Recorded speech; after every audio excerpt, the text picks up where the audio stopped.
जय हिंद। आज हम लोग द्विघात समीकरण पढ़ेंगे। उससे पहले हम लोग द्विघात बहुपद को समझते हैं। जिस बहुपद का घात 2 हो उसको द्विघात बहुपद कहते हैं। जैसे उदाहरण के लिए क्या है, 5x² + 6x + 8। यह द्विघात बहुपद है। कैसे है? क्योंकि इसका घात 2 है। चर का मैक्सिमम पावर कितना है? 2 है, इसलिए इसका घात 2 हुआ। इस तरह के बहुपद को द्विघात बहुपद कहते हैं। दूसरा एग्जाम्पल देखिए, 9x² + 8x + 6। यहाँ भी घात 2 है, तो यह भी द्विघात बहुपद है। अब द्विघात बहुपद का मानक रूप हम देखते हैं। px = ax² + bx + c, जहाँ a 0 के बराबर नहीं होनी चाहिए और a b c अचर है, तो इस रूप को ही द्विघात बहुपद का मानक रूप कहा जाता है। कहने का मतलब क्या है कि उसका जो पद है वो इस तरह से सजाया हुआ रहना चाहिए कि उसका चर का घटता हुआ घात के क्रम में सजाया हुआ रहना चाहिए। जैसे कि उदाहरण में देखिए, 6x² + 7x + 9। इसमें देखिए पहला पद क्या है, उसका घात 2 है, x² है। उसके बाद वाला x का घात 1 है, फिर 9, उसमें घात कितना है x का? 0 है। मतलब पहले 2 घात वाला पद है, फिर 1 घात वाला है, फिर 0 घात वाला। इस तरह से घटते हुए क्रम में होना चाहिए, सजाया हुआ रहना चाहिए। अब द्विघात समीकरण क्या है? यदि द्विघात बहुपद को शून्य के बराबर लिखा जाए तो वह द्विघात समीकरण कहलाता है। उदाहरण के लिए समझिए, 6x² + 7x + 8 = 0। यह एक द्विघात समीकरण है। देखिए इसमें जो है बायां तरफ देखिए क्या है, 6x² + 7x + 8। यह द्विघात बहुपद है। इसको 0 के बराबर किए हैं तो अब ये द्विघात समीकरण कहलाया। उसके बाद दूसरा एग्जाम्पल देखिए, 7x + 8² + 9। यह भी द्विघात बहुपद है। इसको 0 के बराबर लिखे हैं तो अब ये द्विघात समीकरण कहलाया।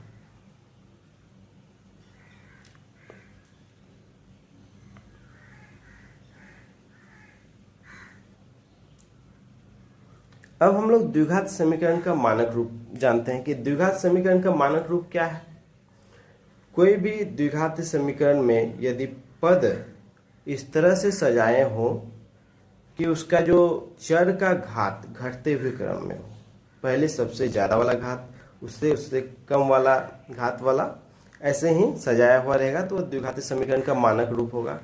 कहने का मतलब है कि ax² + bx + c = 0, जहाँ a b c अचर है और a 0 के बराबर नहीं है। इस रूप में यदि कोई भी द्विघाती समीकरण है तो उसका मानक रूप में कहा जाएगा कि वह द्विघाती समीकरण मानक रूप में है। देखिए एक एग्जाम्पल, 5x² + 7x + 8। इसमें देखिए प्रत्येक पद को ध्यान से देखिए। इसमें पहला वाला पद क्या है, उसका x² है, मतलब इसमें घात 2 है। दूसरे वाला में देखिए 7x, इसमें चर का घात 1 है।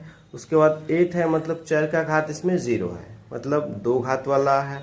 उसके बाद 1 घात वाला, उसके 0 घात वाला। इस तरह से सजाया हुआ रहेगा तो वह मानक रूप में कहा जाएगा। अब हम लोग प्रश्नावली 4.1 को सॉल्व करते हैं। इसमें क्या है, जांच कीजिए कि क्या निम्न द्विघात समीकरण है। उसका पहला नंबर देखते हैं। इसके लिए हम क्या करेंगे, इसको सरलतम रूप में आएंगे। सरलतम रूप में लाने के बाद उसके सारे पदों को एक तरफ ले जाएंगे। देखिए पहला नंबर का 1 नंबर सॉल्व करते हैं। देखिए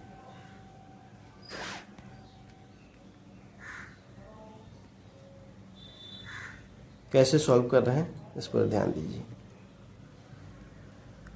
तो क्वेश्चन क्या है, x + 1 whole square = 2 bracket x - 3।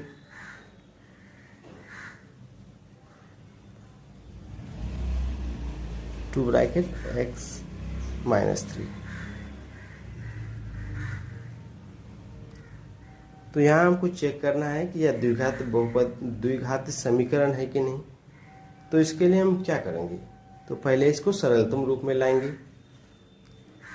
x + 1 whole square है तो a + b होल स्क्वायर का यूज करके इसको लिख देते हैं। x² + 2x + 1, और इधर क्या हो जाएगा, 2x - 6। अब देखिए सारे पदों को एक तरफ ले आइए, बायां तरफ ले आते हैं हम लोग। तो अब क्या होता है, x square plus 2x plus 1 है। देखिए 2x को बायां तरफ ले आएंगे, इसका चिन्ह बदल जाएगा, -2x हो जाएगा, -6 प्लस 6 हो जाएगा। अब देखिए x square 2x minus 2x ये दोनों कट गया, 6 प्लस 1 7 इक्वल टू 0। देखिए इसको हम ऐसे लिख सकते हैं 1 into x square plus 0 into x plus equal to 0। यह इस समीकरण का रूप देखिए, यहाँ हमको कौन सा रूप प्राप्त हो रहा है, यहाँ ax square plus bx plus c is equal to 0 का रूप प्राप्त हो रहा है।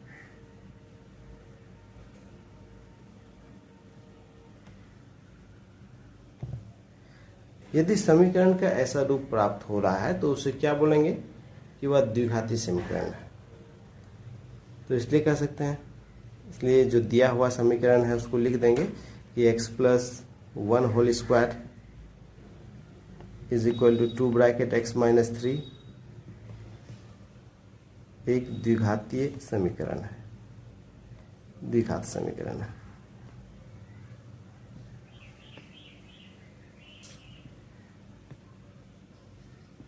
इस तरह से हम और भी क्वेश्चंस को सॉल्व कर सकते हैं। देखिए उसका दूसरा नंबर देखते हैं कि x square minus 2x is equal to -2 into 3 minus x. देखिए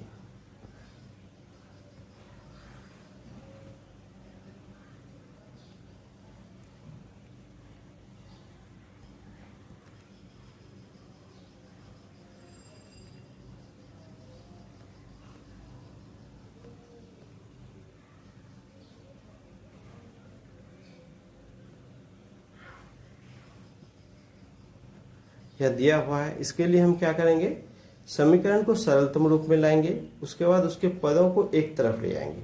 कैसे सॉल्व कर रहे हैं देखिए, एक्स स्क्वायर माइनस 2x, उसके बाद देखिए -2 से गुना कर देंगे 3 माइनस एक्स को, तो -6 प्लस 2x। अब दाएं तरफ के पदों को बाएं तरफ ले आएंगे,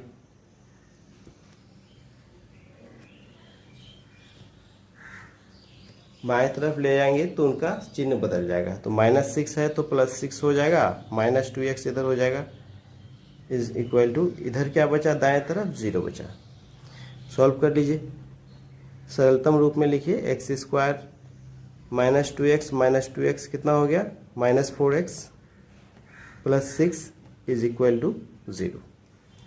देखिए यहाँ जो किस तरह का रूप मिल रहा है, ax square plus bx plus c equal to 0 का रूप मिल रहा है, तो लिख दीजिए यहाँ।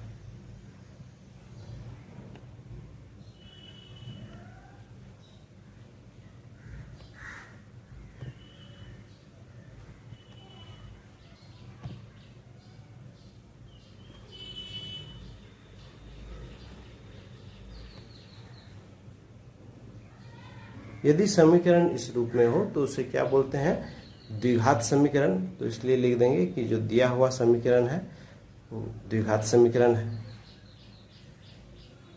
X square -2x is equal to -2 bracket 3 minus 2x 3 minus x एक द्विघात समीकरण है।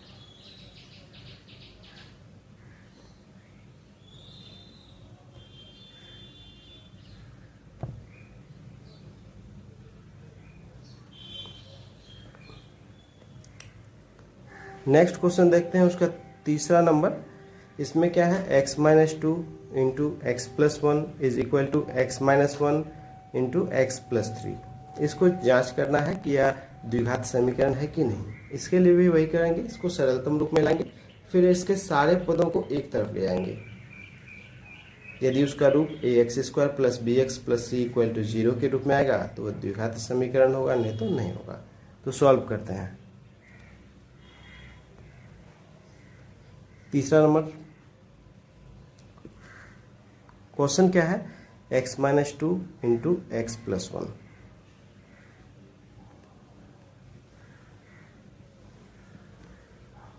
इज इक्वल टू क्या दिया हुआ है, x minus 1 into x plus 3। इसे गुना करेंगे हम।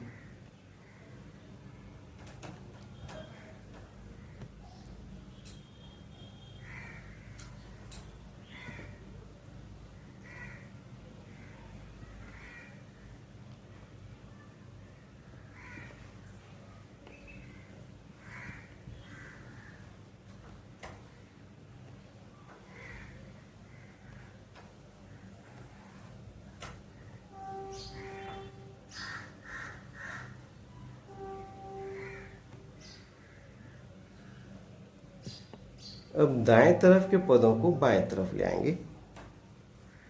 X square minus x minus 2 है, बाएं तरफ ले गए तो सभी पदों का चिन्ह बदल गया, माइनस, ये भी माइनस हो गया और जो माइनस में था वो प्लस में हो गया।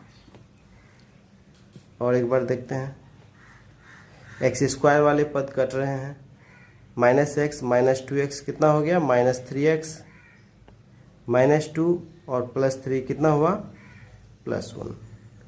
देखिए यहाँ जो है इस रूप में a x square plus b x plus c equal to 0 के रूप में नहीं आ रहा है, क्योंकि एक्स स्क्वायर वाला इसमें कोई पद नहीं है। तो लिख देंगे यहाँ a x square plus b x plus c is equal to 0।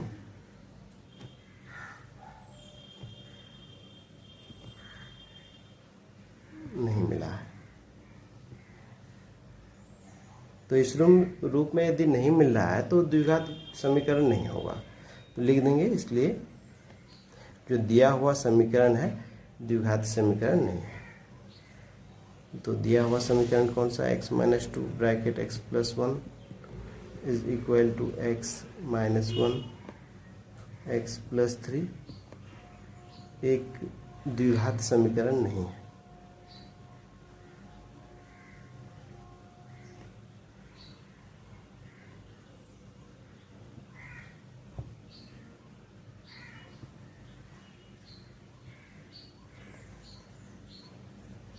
इस तरह से सॉल्व कर सकते हैं। उसका चौथा नंबर देखते हैं।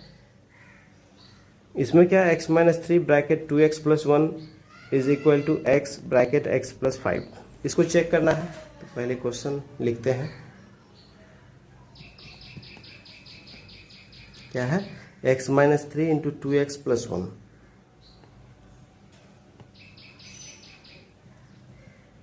इज इक्वल टू क्या दिया हुआ है, x ब्रैकेट x प्लस 5।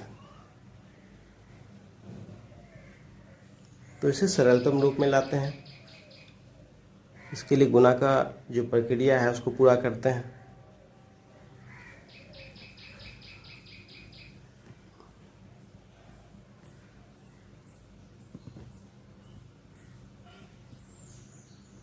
अब दाएं तरफ के पदों को बाएं तरफ ले आते हैं।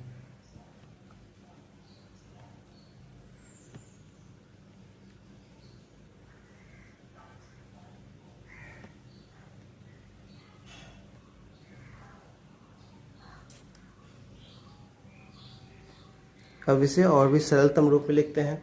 2x square minus x square हुआ, माइनस 5x माइनस 10x हो गया और माइनस 3 इज इक्वल टू 0। देखिए यह a x square plus b x plus c is equal to 0 के रूप में है, इसलिए यह जो समीकरण है द्विघात समीकरण है। यहाँ लिख दीजिए,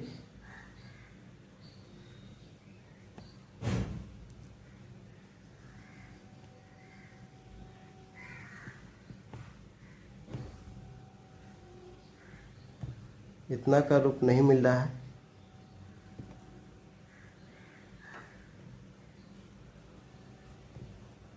यदि यह रूप नहीं मिले तो द्विघात समीकरण नहीं होगा, तो इसलिए लिख देंगे दिया हुआ समीकरण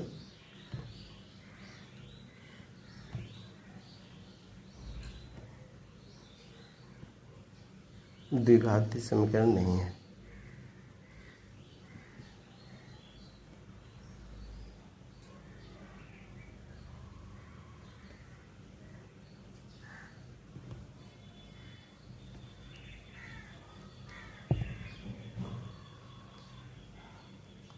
और एक क्वेश्चन सॉल्व करते हैं इसका।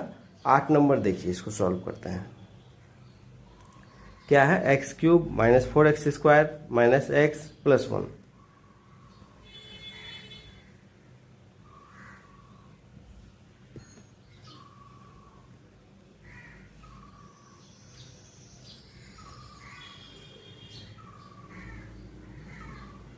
इज इक्वल टू क्या दिया हुआ है? x minus 2 whole cube. इसको सरलतम रूप में लिखेंगे। x माइनस 2 होल क्यूब दिया हुआ है तो a minus b whole cube का फॉर्मूला लगा के इसको तोड़ देंगे।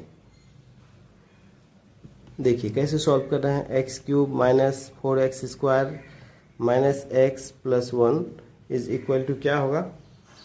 ए माइनस बी होल क्यूब का फॉर्मूला क्या होता है? A cube minus b cube minus 3a² plus 3ab²।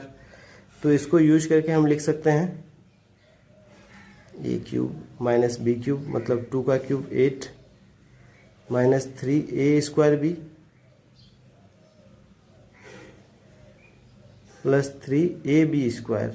ए कितना है? x है और b कितना है? 2 है। तो इसका जो रूप आ रहा है क्या आ रहा है? X cube minus 8 minus 6x² आ रहा है यहाँ, और इधर कितना आ रहा है? प्लस 12x आ रहा है।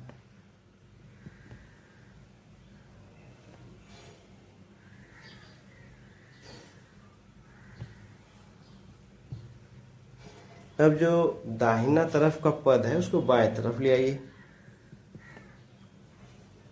X cube minus 4x² minus x plus 1, इसको बाएं तरफ लाने पर हर एक पद का चिन्ह बदल जाएगा। माइनस एक्स क्यूब हो जाएगा, माइनस 8 प्लस 8 होगा, प्लस 6x² माइनस 12x, और इधर दाहिना तरफ कितना बचा? तो 0 बचा। अब देखिए एक्स क्यूब है, इधर भी माइनस एक्स क्यूब है, तो दोनों पद कट रहा है, एक दूसरे को कैंसिल कर दिया। अब x² वाले पद को देखिए, माइनस 4x² है और प्लस 6x², तो कितना आया? 2x²। x वाले पद को देखिए, माइनस एक्स माइनस 12x तो माइनस 13x। अचर पद को देखिए, 1 है और इधर 8 है, प्लस 9 इज इक्वल टू 0। तो देखिए यहाँ घात 2 के रूप में आ रहा है, मतलब ax² plus bx plus c equal to 0 के रूप में आ रहा है। तो यह द्विघाती समीकरण है। लिख देंगे यहाँ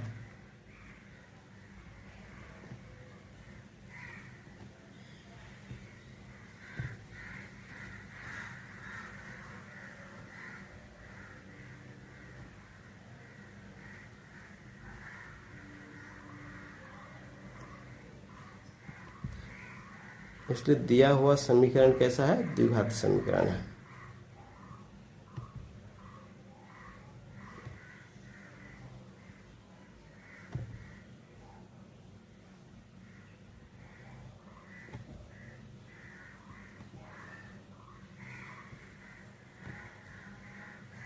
तो ऐसे हम जांच सकते हैं कि कोई भी समीकरण दिया हुआ है तो द्विघात है कि नहीं। इसके लिए हम क्या करते हैं? पहले सरलतम रूप में लाते हैं, उसके बाद सारे पदों को एक तरफ ले आते हैं। अब इसका दूसरा नंबर देखिए, निम्न स्थितियों को द्विघात समीकरण के रूप में निरूपित कीजिए।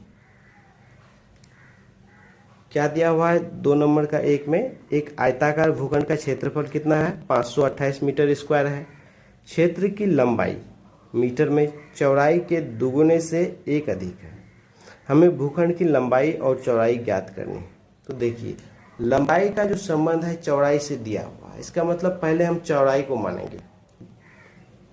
चौड़ाई मालूम नहीं है, लंबाई भी नहीं मालूम है, तो उसको क्या मानेंगे? कोई भी एक चर मान सकते हैं। चौड़ाई को x मान सकते हैं। तो देखिए कैसे सॉल्व कर रहे हैं।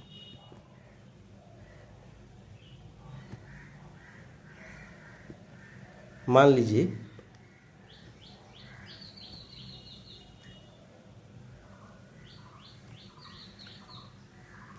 आयताकार भूखंड का चौड़ाई x है।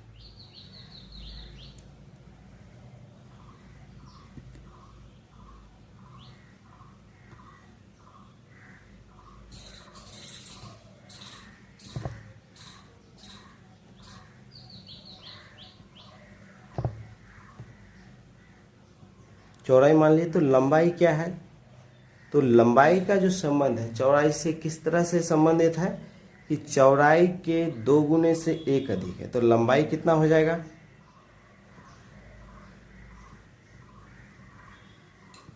चौड़ाई का 2 गुना, चौड़ाई x है तो उसका 2 गुना 2x हो गया, उससे 1 ज़्यादा है मतलब +1 कर देंगे। क्वेश्चन में है कि एक आयताकार भूखंड का क्षेत्रफल मालूम है हमको, कितना क्षेत्रफल है 528 मीटर स्क्वायर। तो अब क्षेत्रफल एक तो लंबाई चौड़ाई का जो संबंध है उससे हम निकाल सकते हैं और एक दिया हुआ है, तो दोनों मान बराबर होनी चाहिए क्योंकि एक ही आयताकार भूखंड का हम क्षेत्रफल निकाल रहे हैं, वह जिस तरह से भी निकालेंगे बराबर ही आएगा। तो अब लिख देंगे कि भूखंड का क्षेत्रफल,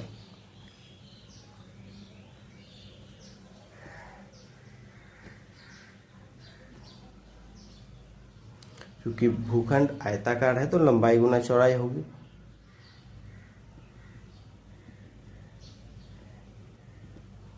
x ब्रैकेट 2x + 1, इसको सॉल्व कर लेते हैं। तो क्या मिल रहा है 2x² + x मिल रहा है। ये वैल्यू किसका है, भूखंड का क्षेत्रफल, और दिया हुआ उसका वैल्यू दिया हुआ है कितना है 528 मीटर स्क्वायर है। इसका मतलब ये जो क्षेत्रफल आया 528 के बराबर होगा। क्यों बराबर होगा, क्योंकि क्वेश्चन में दिया हुआ आता है क्षेत्रफल। लिख देंगे प्रश्नानुसार अकॉर्डिंग टू क्वेश्चन।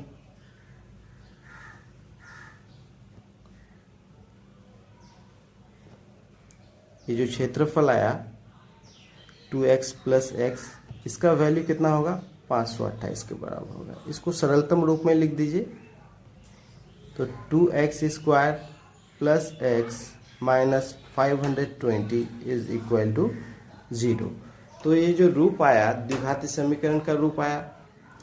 हमको क्वेश्चन में क्या करना है, इसको अभी सॉल्व नहीं करना है, सिर्फ द्विघाती समीकरण के रूप में निरूपित करना है। तो ये हो गया हमका, ये जो आंसर हो गया इसका, इसको हम लिख सकते हैं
इस तरह से हम जो भी सिचुएशन दिया है, जो भी स्थिति दी हुई है, उसको द्विघाती समीकरण के रूप में निरूपित कर सकते हैं। उसका दूसरा नंबर देखिए क्या कह रहा है कि 2 क्रमागत धनात्मक पूर्णांकों का गुणनफल 306 है, हमें पूर्णांकों को ज्ञात करना है।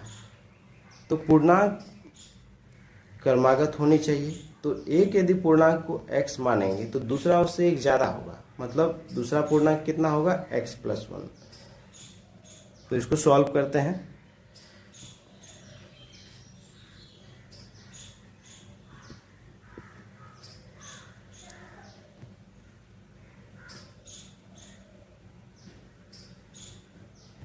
मान लीजिए एक धनात्मक पूर्णांक x है,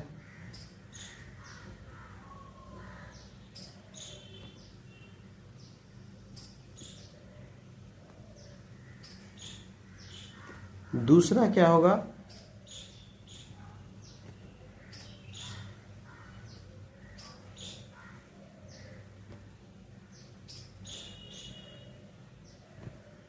इसका वैल्यू कितना होगा, तो एक ज़्यादा होगा। क्यों एक ज़्यादा होगा, क्योंकि कर्मागत कहा गया है, मतलब इसके बाद वाला पूर्णांक कौन सा होगा। क्वेश्चन में इसका गुणनफल दिया हुआ है, जब पूर्णांक मालूम है तो गुणनफल के लिए क्या करेंगे, दोनों को गुणा कर देंगे। तो पूर्णांकों का गुणनफल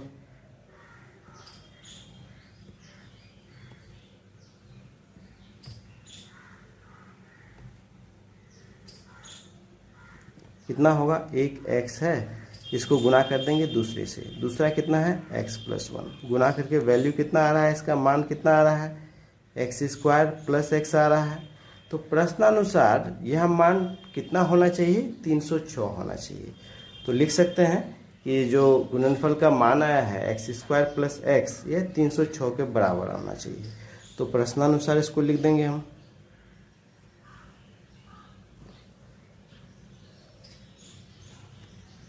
एक्स स्क्वायर प्लस एक्स किसके बराबर होनी चाहिए, 306 के बराबर।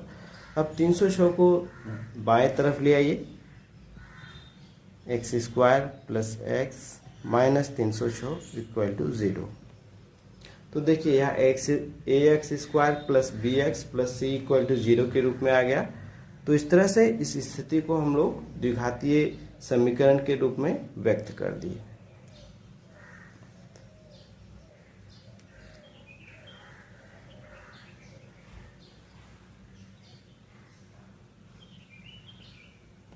इसलिए यहाँ लिख देंगे x square plus x minus 306 equal to 0 दी हुई स्थिति का द्विघात समीकरण का निरूपण है।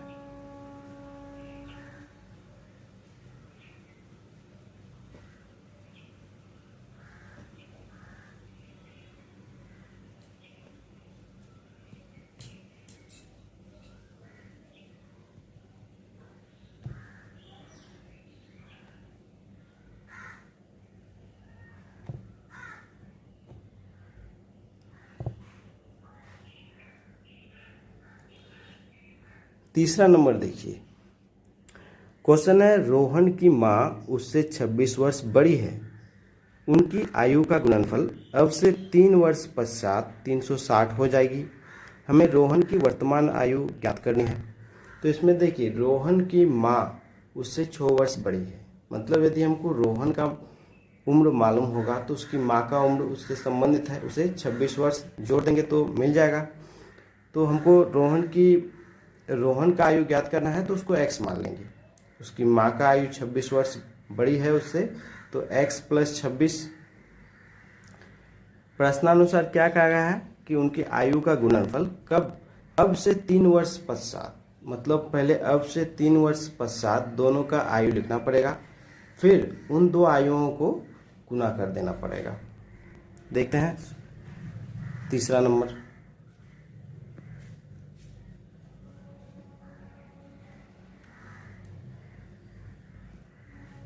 तो रोहन की आयु नहीं मालूम है तो मान लीजिए कि x वर्ष है,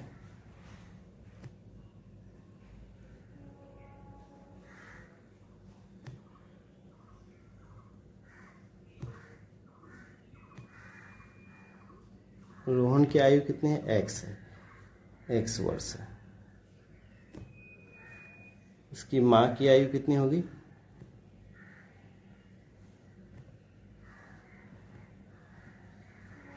तो प्रश्नानुसार रोहन की माँ रोहन से 26 वर्ष बड़ी है, इसका मतलब रोहन का यदि x है तो उससे 26 वर्ष बड़ी, मतलब x प्लस 26।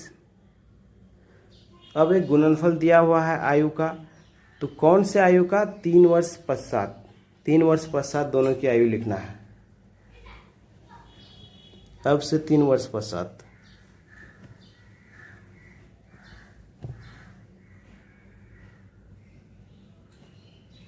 रोहन की आयु कितनी होगी, तो रोहन की आयु 3 वर्ष ज़्यादा हो जाएगी, पहले x है तो प्लस 3 इतने वर्ष, और उसकी माँ की आयु कितनी होगी, देखिए पहले कितनी आयु थी, तो पहले की आयु x प्लस 26 थी, उससे 3 वर्ष ज़्यादा, मतलब x प्लस 29।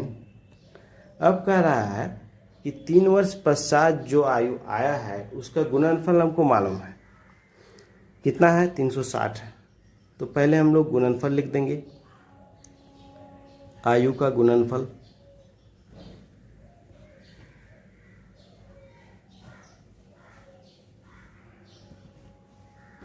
रोहन की आयु x प्लस 3, उसकी माँ की आयु x प्लस 29, इसको गुना कर दीजिए तो कितना हो रहा है, x square plus 29x plus 3x, 29 into 3 87, इसको सॉल्व कीजिए, x square plus 32x plus 87। अब प्रश्नानुसार इसका वैल्यू, इसका मान दिया हुआ है, कितना है 360, तो प्रश्नानुसार लिख दीजिए।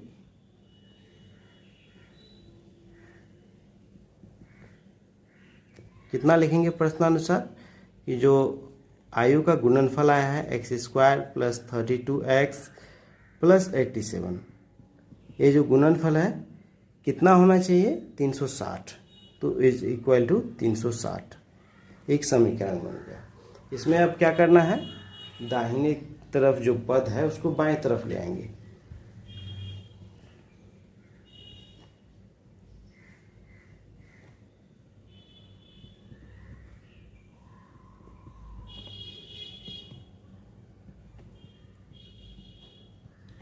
-87 माइनस 360, तो माइनस में आएगा, कितना होगा,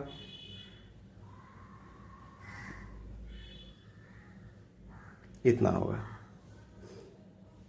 तो अब देखिए ये जो रूप आया है ax square plus bx plus c equal to 0 के रूप में है, इसका मतलब ये द्विघात समीकरण है, यहाँ लिख सकते हैं। इसलिए x square plus 32x minus 273 is equal to 0 उपर्युक्त स्थिति का द्विघाती समीकरण रूप है।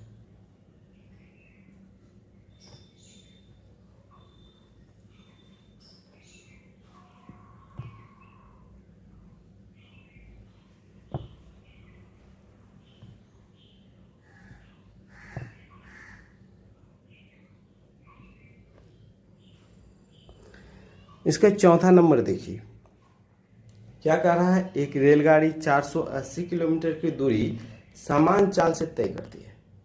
यदि इसकी चाल 8 किलोमीटर प्रति घंटा कम होती है तो वह उसी दूरी को तय करने में 3 घंटे अधिक लेती है। हमें रेलगाड़ी की चाल ज्ञात करनी है, तो कैसे बनाएंगे इसको, चाल नहीं मालूम है तो उसको x मान लेंगे।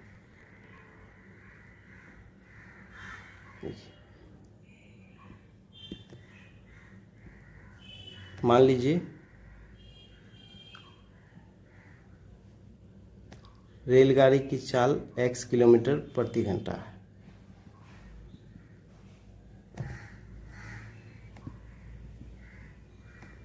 कितनी है, x किलोमीटर प्रति घंटा है, और दूरी कितना दिया हुआ है, तो 480 किलोमीटर है।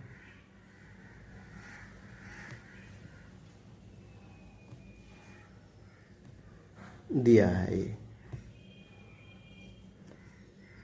दूरी और चाल मालूम हो गया, तो समय लिख सकते हैं। समय इक्वल टू क्या होता है, दूरी बट्टे चाल, समय बराबर दूरी बट्टे चाल।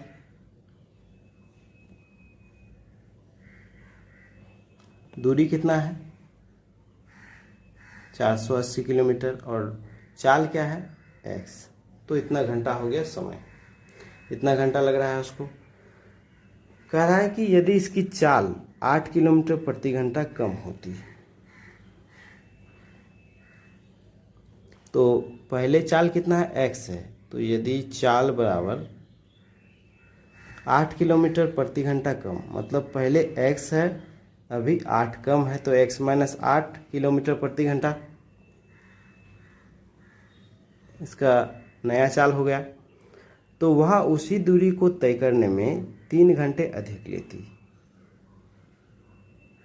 तो अब चाल x माइनस 8 है, दूरी तो उतनी ही है, तो इसमें समय कितना लगेगा, समय इज इक्वल टू दूरी बट्टे चाल। 480 दूरी है और चाल कितना है x माइनस 8। अब देखिए प्रश्नानुसार क्या है कि पहले जितना समय लग रहा था अभी जो समय लगेगा उससे कितना होगा, 3 घंटा अधिक है, मतलब पहले वाला समय से 3 घंटा अधिक समय अभी लगेगा। तो प्रश्नानुसार लिख सकते हैं पहले का समय कितना था 480 बाई x, और अभी कितना लग रहा है 480 बाई x माइनस 8। तो अभी का समय पहले के समय से कितना ज़्यादा है 3 घंटा अधिक। मतलब पहले के समय में यदि 3 जोड़ दिया जाए तो अभी का समय के बराबर हो जाएगा, क्योंकि अभी का समय 3 घंटा ज़्यादा है पहले के समय से। तो पहले के समय में 3 जोड़ दिए। इस तरह से एक समीकरण मिल रहा है। इसको अब सरलतम रूप में लाएंगे। देखिए कैसे सॉल्व कर रहे हैं। 480 बाई x प्लस 3 माइनस 480, इसको सॉल्व कर लेते हैं।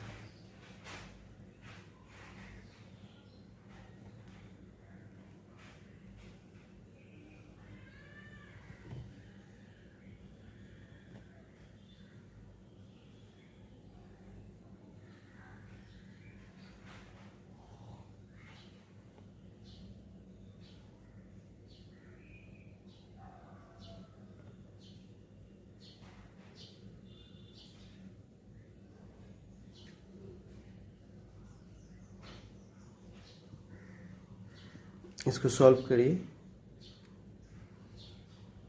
सरलतम रूप में लाने के लिए गुणा का प्रक्रिया पूर्ण करते हैं। 480x और इधर 480 गुना 8,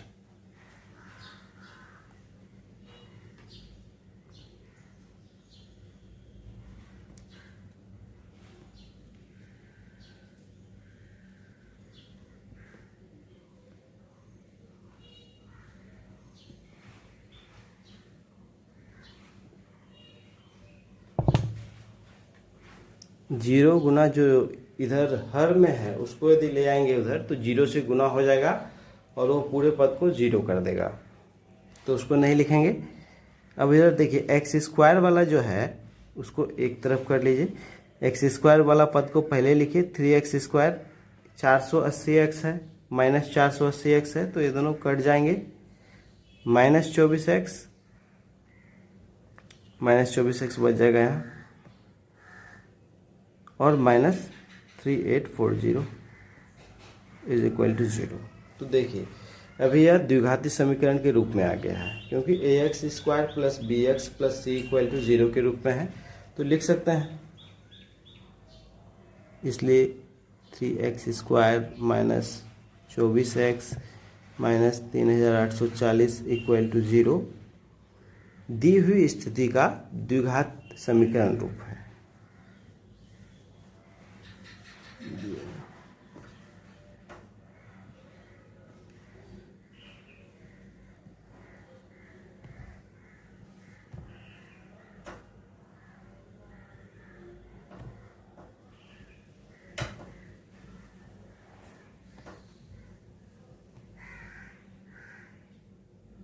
इस तरह से हम लोग